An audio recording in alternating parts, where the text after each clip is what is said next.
Chers amis, ce Shabbat, nous lirons la parashat Behar qui traite du Yovel et de la Shemitah. La Shemitah est l'année de Jacher qui revient tous les 7 ans et au cours de laquelle il est interdit de cultiver la terre. Le Yovel est la 50e année qui suit 7 cycles consécutifs de Shemitah. Au cours de cette année, la terre revient à son propriétaire d'origine. La terre d'Israël a été répartie entre les tribus qui ont participé à la conquête de Canaan à l'époque de Josué, ce qui représente le point zéro de l'attribution des terres. Le Yovel constitue une forme de remise à zéro de la richesse foncière et permet de limiter l'accroissement des richesses et de réduire les inégalités liées à la fortune foncière.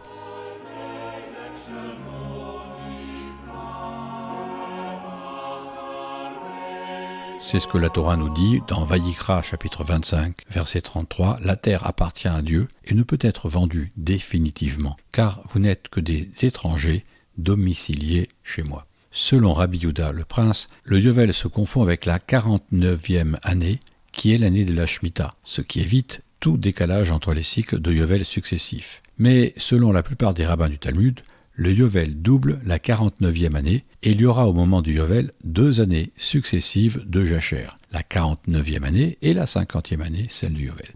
Le Yovel apparaît comme une loi sociale justifiée d'un point de vue théologique qui vise à limiter l'exploitation de l'homme par l'homme et à redonner à chacun ses chances dans un monde où la compétition économique s'exerce au détriment des plus faibles.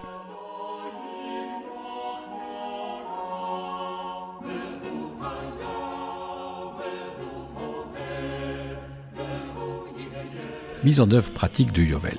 Reprendre aujourd'hui des terres à ses acquéreurs et le redonner à ses propriétaires d'il y a 50 ans suppose de disposer d'un cadastre et d'un service notarial fiable. Cela est nécessaire pour établir les faits et instruire les dossiers. Toutefois, cela ne suffirait pas à éviter les contentieux et les plaintes en justice, ni les obstructions après décision de justice. Mais à l'époque de la Torah, tout ceci n'existait pas. Il fallait produire des preuves, disposer de juges incorruptibles en nombre suffisant pour traiter une multitude de plaintes qui pouvaient arriver en même temps, et du pouvoir de police capable de faire exécuter la décision, surtout quand elle est défavorable aux puissants.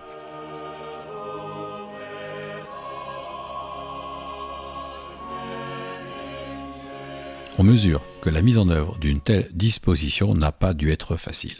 À l'époque des juges, il n'y avait pas de pouvoir central fort capable de rendre la justice, ni d'administration pouvant valider les titres de propriété, ni de pouvoir de police capable de s'opposer aux riches propriétaires. À l'époque des rois, l'application du Yovel devient possible par l'existence d'un pouvoir central fort, mais personne ne peut s'opposer à la confiscation opérée par le roi de terrains à son profit ou à celui de la classe dirigeante, comme cela s'est passé avec la vigne de Naboth, voire 1 Roi 21. C'est le sens de la mise en garde de Samuel quand les tribus demandent un roi. Il leur dit « Le roi prendra vos filles comme servantes, vos fils pour ses corvées, et confisquera vos terres au profit de ses amis », voire 1 Samuel chapitre 8, verset 14.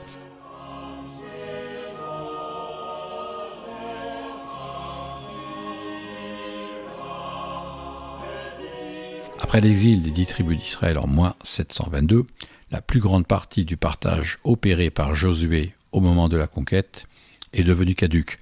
Enfin, au retour des exilés de Babylone, seule une minorité, 42 360 personnes selon Ezra, revient en Judée.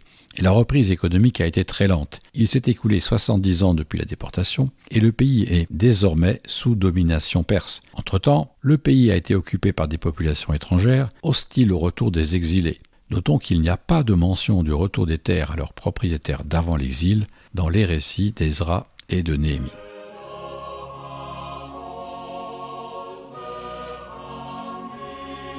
Le Yovel au regard de l'histoire. On ne trouve aucun témoignage dans le Tanakh d'application des dispositions foncières du Yovel, ni chez les prophètes, ni dans les livres historiques, ce qui a conduit certains chercheurs à considérer que la loi du Yovel est une utopie et qu'elle n'a pas été appliquée. En revanche, une autre disposition de la parashat Behar concernant l'obligation pour un parent de racheter les terres d'un proche qui a été obligé de s'en séparer est mentionnée par Jérémie chapitre 32 versets 6 à 12. C'est le thème de la Haftara choisi pour la parashat Behar que nous lirons ce Shabbat.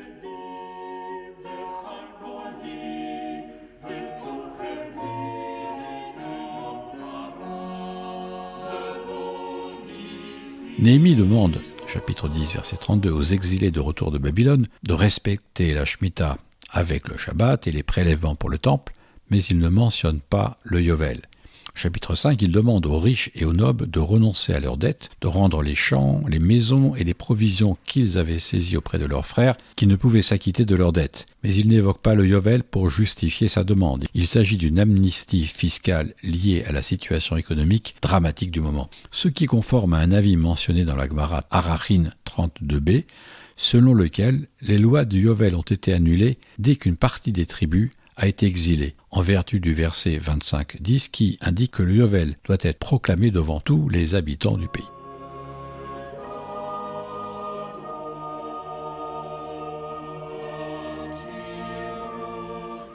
Le Yovel est-il une innovation de la Torah? Des lois d'amnistie fiscale ou immobilière sont connues en Mésopotamie sous le nom de Missaroum depuis le XVIIIe siècle avant notre ère.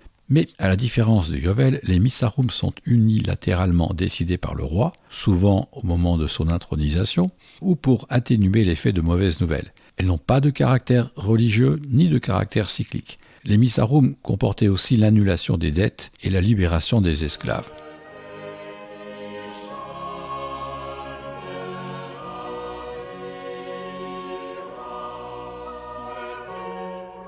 Ce qui différencie le Yovel du Missaroum, c'est son caractère cyclique, indépendant des aléas politiques du moment et le fait qu'il est imposé par l'autorité divine. Du fait que la date du prochain Yovel était connue à l'avance, cette disposition, bien que favorable dans son esprit aux vendeurs, apporte plus d'équité pour les acheteurs que s'ils doivent subir une perte de revenus alors qu'ils viennent d'acheter une terre à son prix nominal et sont obligés de la rendre à son propriétaire en raison d'une amnistie décidée unilatéralement par le roi. Aussi, utopique ou pas, le message porté par l'institution de Yovel est toujours d'actualité. Face à la misère, à l'injustice et à l'inégalité, l'amnistie des dettes et le retour des terres à ses anciens propriétaires permettent de rétablir l'égalité des chances, de casser les monopoles et de rompre la chaîne infernale qui voit les plus forts finir par oppresser les plus faibles. Shabbat Shalom.